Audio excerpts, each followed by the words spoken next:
حضرت داؤد علیہ السلام کے زمانہ مبارکہ میں جب کچھ لوگ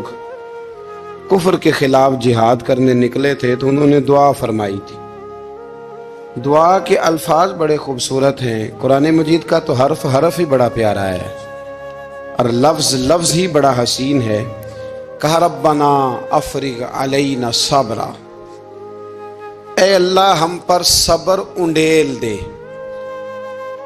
اللہ ہم پر صبر انڈیل دے، ہمارے اوپر صبر بھیج دے، ڈال دے ہمارے اوپر صبر، اور ثبت اقدامنا، اور ہمارے پیر جما دے، فانصرنا علی القوم الکافرین، اور کافروں کے مقابلے میں ہماری مدد فرما، کافروں کی قوم پر ہماری مدد، اے اللہ ہم پر صبر انڈیل دے اور ہمارے پیروں کو استقامت عطا کر دے۔ جہاد زندگانی میں جب انسان نے سفر کرنا ہے نا، تو اگر وہ کمزور پڑے گا تو سفر نہیں کر سکے گا، گھبرا جائے گا تو سفر نہیں کر سکے گا۔ کیا کہا تھا اقبال نے؟ تندی باد مخالف سے نہ گھبرا اے عقاب، یہ تو چلتی ہے تجھے، یہ تو چلتی ہے تجھے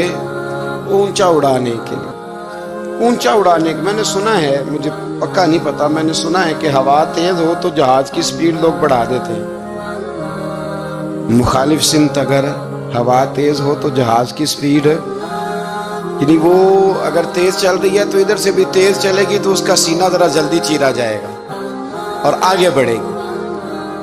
صبر اور استقامت، اگر آپ نے زندگانی میں آگے بڑھنا ہے تو ان دو چیزوں کا وجود آپ کے ساتھ ہونا بڑا ہی ضروری ہے۔ ہمارے مزاجوں میں بڑی جلدی بے صبری آ جاتی ہے، پائے سے بات نہیں ہوتے، کسی بات میں ٹھہراؤ نہیں ہوتا، طبیعت کے اندر وہ والا مزاج نہیں ہوتا جو انسان کو آگے لے کے چلتا ہے، جو اس کو آگے بڑھاتا ہے۔ اگر آپ نے آگے بڑھنا ہے تو پھر ذرا آپ میں کے مزاج میں ٹھہراؤ ہونا چاہیے، پھر ذرا تھوڑا سا سکون ہونا چاہیے۔ میرے رسول کریم علیہ السلام کی خدمت میں ایک شخص نے عرض کیا تھا، یا رسول اللہ صلی اللہ تعالی وسلم، مجھے کوئی ایسی نصیحت کر دے کہ پھر مجھے کسی اور سے پوچھنے کی ضرورت نہ رہے۔ تو حضور نے ایک ہی جملہ کہا، فرمایا جب تو نے کہا نا کہ اللہ میرا رب ہے، پھر ڈٹ جا،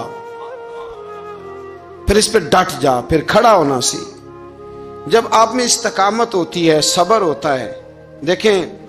حالات جب بگڑے تو انہیں صحیح ہونے میں ٹائم لگتا ہے کہ فوراً ٹھیک ہو جاتے ہیں۔ آپ بیمار ہو گئے،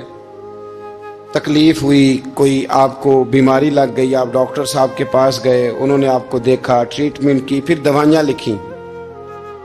پھر انہوں نے آپ کو کہا کہ آپ کو 1 ہفتہ یا 1.5 ہفتہ دوائی کھانی ہے، یہ ایک شربت کی شیشی ہے، یہ ایک بوتل ہے، یہ ایک سیرپ ہے، 1 چمچ صبح 1 شام، اور پورا ہفتہ آپ نے استعمال کرنا ہے۔ اب آپ تو کہہ رہے تھے کہ میں نے ابھی ٹھیک ہونا ہے گھنٹے کے بعد، تو سارا نہ پی لوں، سیرپ سارا نہ پی لوں ابھی، اور 1.5 ہفتے کی دوائی ابھی نہ کھا لوں، تھوڑی تھوڑی کر کے بھی تو کھانی ہے نا، ساری کٹھی نہ کھا لوں، ہو جائیں گے ٹھیک؟ کیا خیال ہے آپ کا؟ نہیں ہوں گے۔ کیوں؟ اس لیے کہ جس ترتیب سے ڈاکٹر نے آپ کو بتلایا ہے، آپ کا وجود اسی ترتیب سے اسے قبول کرے گا، آپ کا جو وہ مرض ہے وہ اسی ترتیب سے بہتر ہوگا جس ترتیب سے ڈاکٹر نے، طبیب نے، حکیم نے آپ کو بتلایا ہے، اسی مرتب ترتیب سے آپ نے اس کو دوا کو استعمال کرنا ہے، تو اسی ترتیب سے وہ سارے معاملات ٹھیک ہوں گے۔ اب آپ کا تو منشا تھا کہ میں نے سویرے فوراً اٹھنا ہے اور میں نے دوا کھانی ہے تو میں نے فٹافٹ ٹھیک ہو جانا ہے، تو بھئی یہ آپ کی منشا تو ہے، لیکن حکمت کا تقاضا یہ نہیں ہے۔ حکمت کا تقاضا یہ ہے کہ آپ کو 1 گولی کھانی ہے، 1 چمچ سیرپ کا پینا ہے، آپ کو مناسب پرہیز کرنا ہے، اس کے بعد جا کے آپ کی طبیعت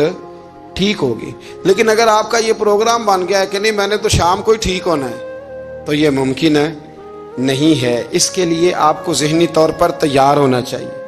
آپ کو سمجھنا چاہیے کہ بہت ساری چیزیں ایسی ہوتی ہیں جنہیں وقت دینا پڑتا ہے، بہت سارے حالات ایسے ہوتے ہیں جنہیں ٹائم دینا پڑتا ہے، وہ اپنے وقت پر جا کے چیزیں درست ہو جاتی ہیں۔ لیکن ہم چاہتے ہیں کہ ہم ابھی کریں، سویرے کریں، شام کریں، وہ کئی دفعہ صحیح کرنے کی بجائے ماحول کو ہم خراب کر لیتے ہیں، انہیں وقت دے